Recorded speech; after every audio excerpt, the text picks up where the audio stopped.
which he claims is the key to the flying saucer's energy source. You take the cap off here, and the fuel that propels this thing is a piece of element 115. Bob said that we have 500 pounds of this stuff at Los Alamos. They shoot protons into the tip of that element 115 right there. Yeah. And what it does is it bumps it up to 116, and it instantaneously decays.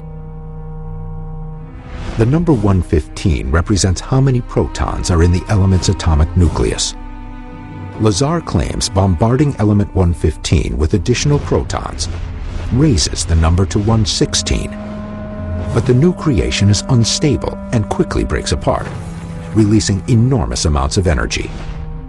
The entire process, according to Lazar, enables flying saucers to break conventional laws of gravity and travel at incredible speeds.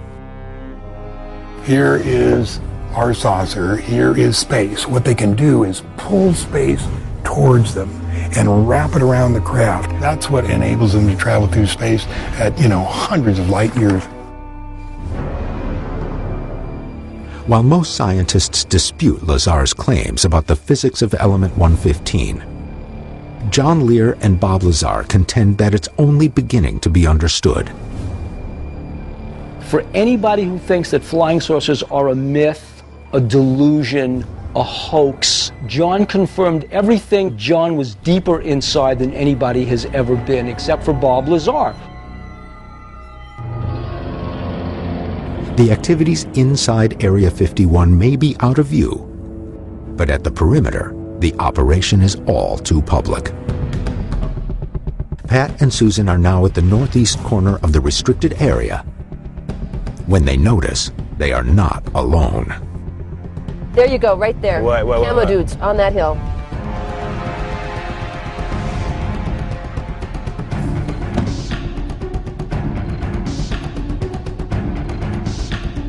Is that them? It's definitely them. What are they doing? They're watching us. There's two guys in there. You want to You see? see, there are two guys actually in the Yes. vehicle? Did their lights just turn on? Yes, it did. I was wondering if there was anyone in the car. Right. And they sort of turn on their lights to respond to that. In the distance, surveillance units are monitoring both video and audio in the area. And see, you can see the sensors right there, keeping an eye on us. Despite being tracked, Pat and Susan continue on to the perimeter.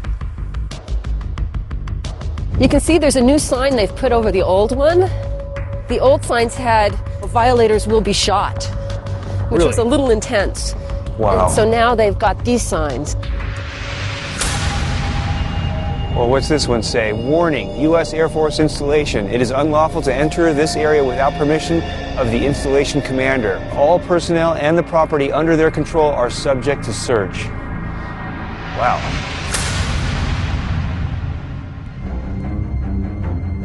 As Pat and Susan begin walking along the orange posts outlining the border, security always maintains a constant line of sight.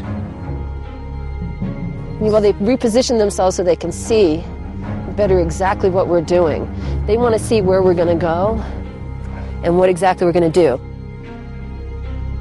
They're watching us right now. Yeah, they probably have binoculars trained on us right now. I'd like to get out of here. Okay. Can we go? We can go.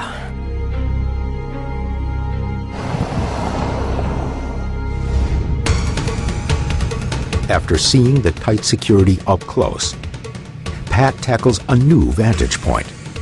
But this one involves a treacherous hike up a steep 8,000-foot peak that will finally reveal Area 51. We're getting images of Area 51 in high definition, the likes of which people have never seen before. For years, the secrets of Area 51 have mystified UFO and military researchers alike. On common satellite images, the details aren't clear. There are several runways, numerous large buildings, and several other nondescript structures. These images don't capture the base fully operational.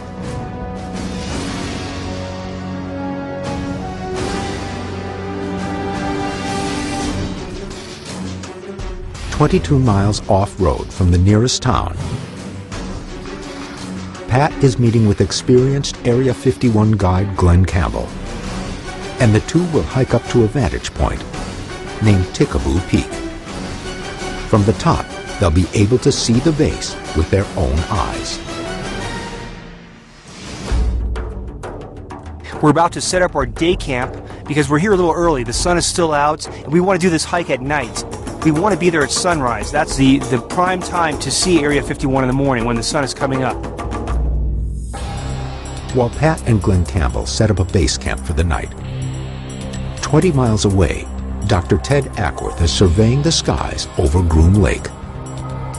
Midway between the Nevada towns of Rachel and Alamo sits a stretch of road where UFOs are frequently reported in the airspace above Area 51. These actual images from over the clandestine base were captured here by amateur videographers.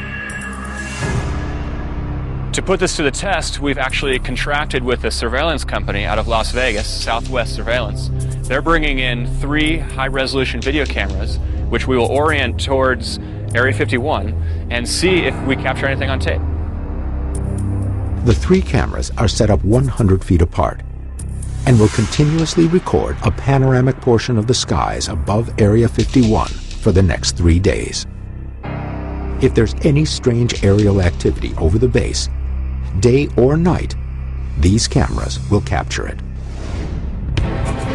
As nightfall comes, Pat and Glenn Campbell are preparing for the long hike to the top of Tickaboo Peak.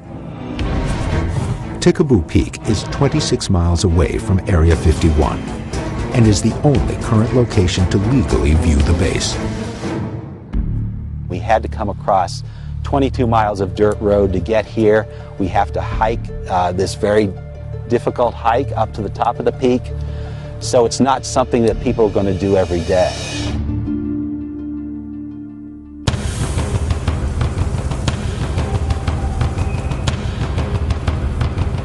It's midnight. I'm here at the base of Tickaboo Peak at about 6,900 feet. The air is very dry, and I'm already feeling the altitude a little bit. Though the hike is only a mile in distance, it requires a 1,000-foot ascent over steep and treacherous terrain. Pat and Glenn must often crawl on their hands and knees through scree, a combination of loose rock and dirt.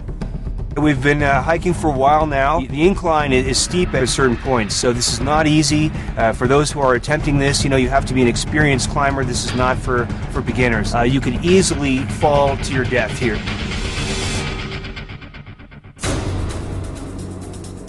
The night hike takes Pat and Glenn nearly 3 hours. Are we almost there? We're just about there, over the next ridge here. As they cross the ridge, the most elusive base in the world comes into view. You wanted Area 51. There it is.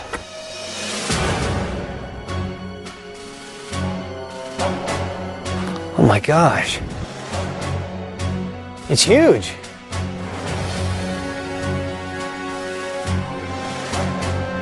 The base is still 26 miles away, but the stillness of the Nevada desert air and the lack of humidity gives a